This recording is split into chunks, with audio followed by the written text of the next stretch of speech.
The new MSNBC.com. It's time now for one big three and today's topics. Where are we now? Bombshell book and best week, worst week. So let's bring in the big three panel. MSNBC contributor Goldie Taylor, whose new column Breaking Black is featured on The Griot every Monday. Republican strategist and MSNBC contributor Susan Del Percio, and professor of political science at Hiram College, Jason Johnson. Switching things up, guys. We got about 6 minutes to do it all. So here we go, starting with you, Goldie. The Bombshell book, Double Down, hitting stores next week. It spills several shocking secrets from the 2012 election, like reporting that top Obama aides considered swapping in Hillary Clinton for Joe Biden as VP. What do you make of that?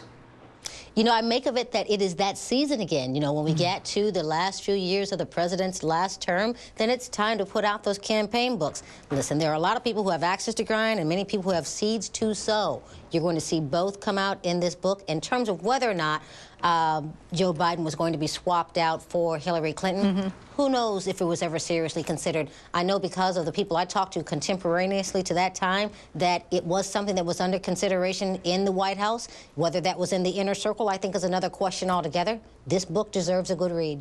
Susan, the book says Mitt Romney ridiculed Chris Christie's weight, ultimately passing him over for the vice president because, quote, the Garden State governor's background was littered with potential landmines. Christie says, I got a great relationship with the Romneys, but do you think there's any truth to the claim?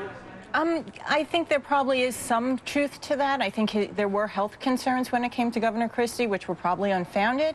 But again, this is a kind of book for political junkies that like everything set up and find out all these little morsels. Okay, Jason, this book is also describing a kind of edgy relationship between the president and President Bill Clinton.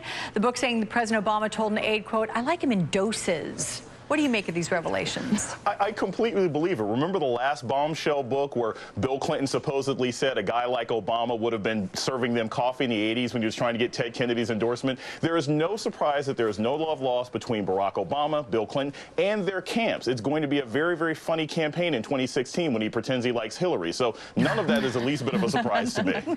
Okay, next one, part two here, the Obamacare rollout. I'll go with you, Goldie, on this one, because we're hearing a lot of stories from both sides. Give me your overall assessment. You know, I think that there were a lot of legacy systems to have to pull together. There were lots of migrations that had to happen in terms of, you know, the healthcare companies and their policies and the qualifying information that individual consumers would have to put into this. And so that's a lot of stuff, you know, it's like cramming an elephant into a sock, as we say in Silicon Valley. And that's what happened. You've got a system-wide breakdown. I understand that the president and his team has pulled in really the best and brightest minds around this.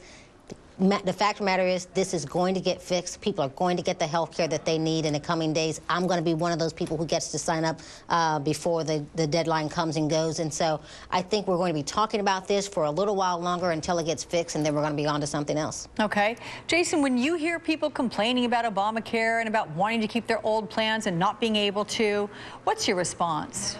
My response is, it's been a month. Relax.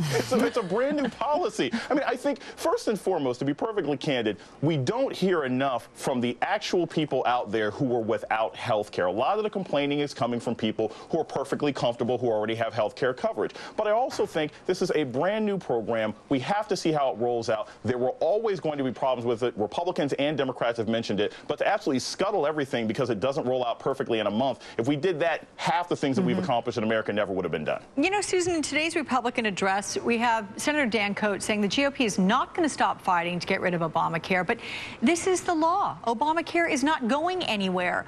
So when are Republicans finally going to accept that? And may I just add, I had Representative Tom Cole of Oklahoma come on the broadcast, and, you know, I specifically asked him, when you have your constituents calling to say, hey, we can't work this system, he says they help. His office is told, we got to help. It's the law. Implement it.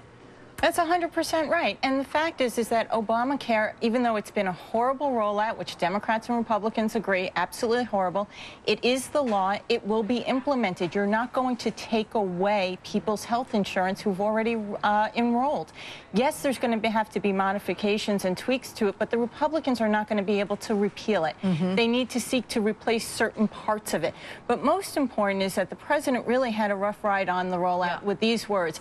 You can keep your health care plan if you like it, period. And that's his problem, is that you cannot keep, everyone is not guaranteed to keep their health care plan, and that's been a big problem for him this week. Okay, guys, let's get to the best and worst of the week. Goldie, you're first. What's yours? Best first. My best of the week is the family of Kendrick Johnson, who kept fighting until they got the full release of all of the evidence involved in the incident surrounding their son's death. I think they were right to fight for that. I think they're right to fight for the answers to understand whether this was foul play or if, in fact, it was an accident. And your worst? My worst of the week is... I almost forgot what my worst of the week is. Ted Cruz's father. Okay, there we go. My worst of the week is Ted Cruz's father, Rafael Cruz, who back in April, according to Mother Jones magazine, said that the president should go back to Kenya. Oh, okay. Oh, yeah. Let's move on quickly. Susan, yours, best and worst? Best week goes to John Hyman and Mark Halperin for their great book, Double Down. I mean, it's bit for everybody in Washington. Yeah. And the worst week goes to President Obama. Now has his lowest approval rating ever at 42%. Yeah. Jason, you got to go fast because Richard Louis is here and he wants to get on the set. Best week for the people of Syria and Barack Obama. All he had to do was reach for his holster and suddenly they gave up all their chemical weapons, which is great for the people there. Worst week goes to Shaquille O'Neal. Don't endorse Chris Christie. You have no idea what you could be getting yourself into by 2016. They should really stay out of that sort of thing. He lost the New Jersey Nets. You can't stay with this guy. Oh, okay. Goldie, Susan, Jason, you guys, thank you so much. Thanks, I'm heavy, though, so that's Thank a quick you. bye-bye. I'll see you back here tomorrow. Richard Louis, you going to call me out? No, he's...